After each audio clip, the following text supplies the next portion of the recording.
Mas nesse exato momento, paralelamente, a Associação dos Magistrados Brasileiros, a AMP, ajuizou no Supremo uma arguição de descumprimento de preceito fundamental para discutir esse assunto, exatamente se indispondo contra o caminho apontado pelo TSE. Ou seja, levou ao órgão de cúpula, o Supremo, já que a questão é constitucional. E o Supremo entendeu que, de forma bastante simples, que o TSE estava certo, e esta decisão do Supremo, proferida neste tipo de ação, que é a arguição de descumprimento de preceito fundamental, tem força vinculante para todos os órgãos do Poder Judiciário. Ali encerrou-se a questão, pondo fim a essa discussão no âmbito dos tribunais. Em seio acadêmico, ela continua até hoje. Então, com isso, a partir dali, nenhum órgão jurisdicional pode mais negar, sequer discutir e, consequentemente, negar registro ao candidato que, embora tendo sua vida pregressa contaminada pela existência de diversos processos penais, mas não terminados, esse candidato não pode ter, por isso, o seu registro indeferido. Ponto final. Decisão definitiva e vinculante do Supremo. Esse estado de coisas é que fez aumentar a pressão popular sobre o Congresso, já que, no âmbito dos tribunais, nada mais se pode fazer, então só existe uma solução. O Congresso Nacional purgar a sua mora, que vem desde 1994, e editar a nova lei complementar exigida naquele mandamento constitucional e disciplinar as causas de inelegibilidade, observada a vida pregressa do candidato e a moralidade para o exercício do mandato eletivo.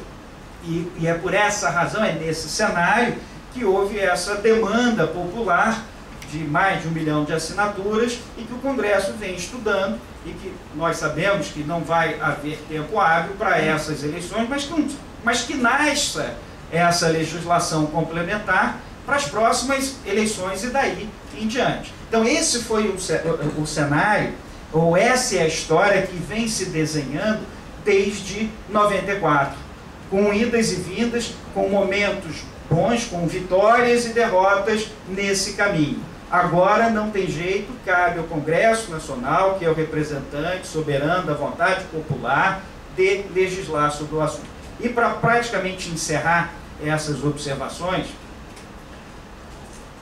esse ponto importantíssimo não é o único a merecer reforma a cargo do Congresso Nacional.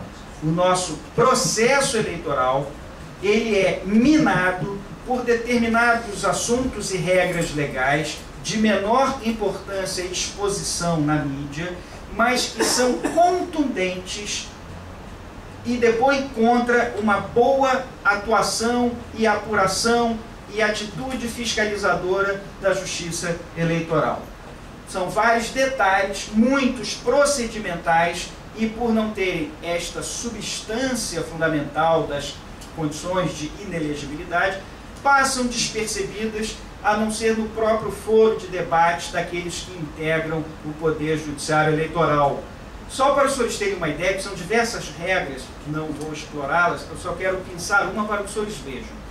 A lei eleitoral, que ela é representada nesse aspecto basicamente pela Lei Geral das Eleições, que é a lei ordinária 9.504/97, nos traz um calendário eleitoral absolutamente esquizofrênico, irreal, quase que impossível de ser observado. Os tribunais regionais eleitorais, enfim, os órgãos jurisdicionais da Justiça Eleitoral sofrem muito com um calendário eleitoral absolutamente apertado, que não permite uma fiscalização minimamente satisfatória. E cito um exemplo, para não perder tempo. No caso da prestação de contas dos candidatos, só para os senhores tenham uma ideia. Pela legislação eleitoral, os candidatos eleitos no primeiro turno, 5 de outubro, têm 30 dias para apresentar as suas contas.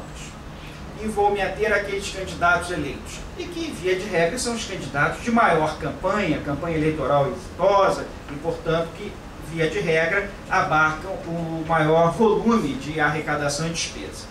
Então, eles podem apresentar suas contas até o dia 5 de novembro. Esses candidatos têm que ter as suas contas apreciadas pela Justiça Eleitoral até, isto é o calendário, até 8 dias antes da diplomação, até para que eles possam receber os seus diplomas.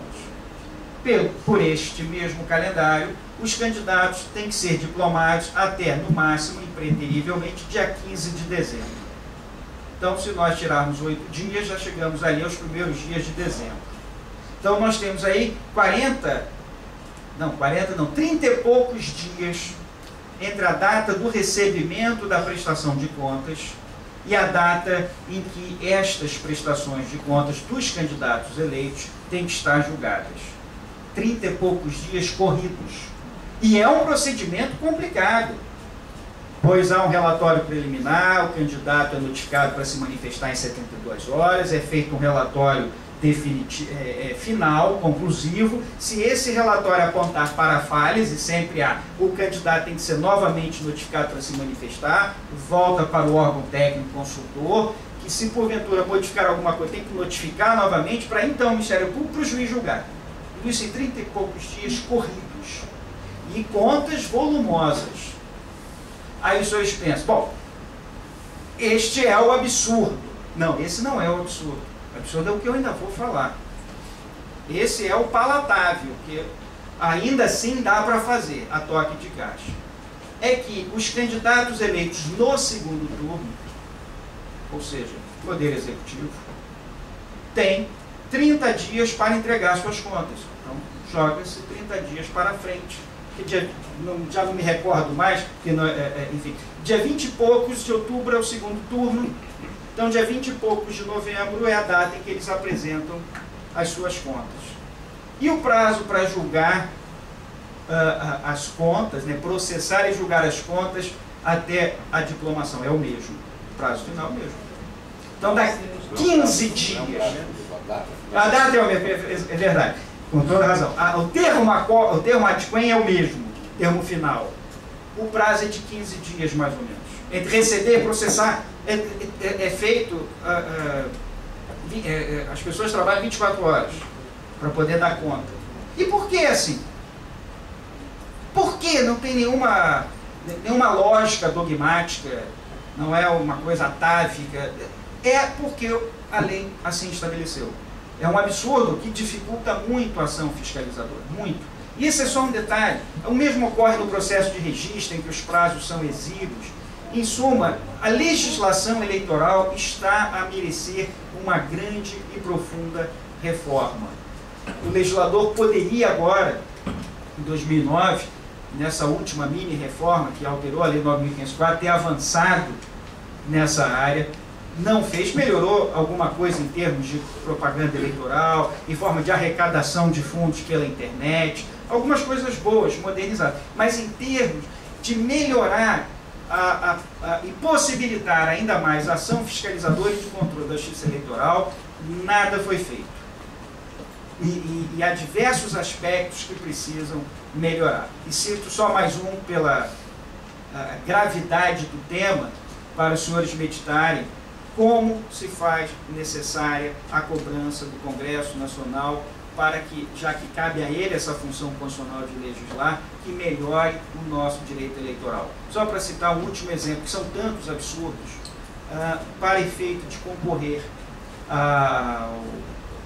às eleições majoritárias, por exemplo, governador, prefeito, presidente, a lei eleitoral permite a substituição do candidato até as vésperas da eleição. Já é muito curto o período entre o prazo para requerer o registro de candidatura, que é 5 de julho, até a data final, passando pelas várias instâncias, que é meados de setembro. O prazo é muito curto porque vem uma quantidade brutal de requerimentos. Na próxima eleição, imagina, cerca de 2.500 requerimentos para, em pouco mais de um mês e meio, analisar-se todos. Mas para efeito de substituição de candidato, que é perfeita, que a legislação permite, Para os candidatos que concorrem às eleições proporcionais, deputado, por exemplo, há uma antecedência mínima de 30 dias das eleições. Ao passo que, para aqueles que concorrem ao cargo nas eleições majoritárias, não há esse limite. Então, e aconteceu agora, algumas vezes nas eleições municipais, em que o candidato a prefeito, neste ou naquele município, por essa ou por aquela razão, renunciou, desistiu e é apresentado às vésperas um novo candidato.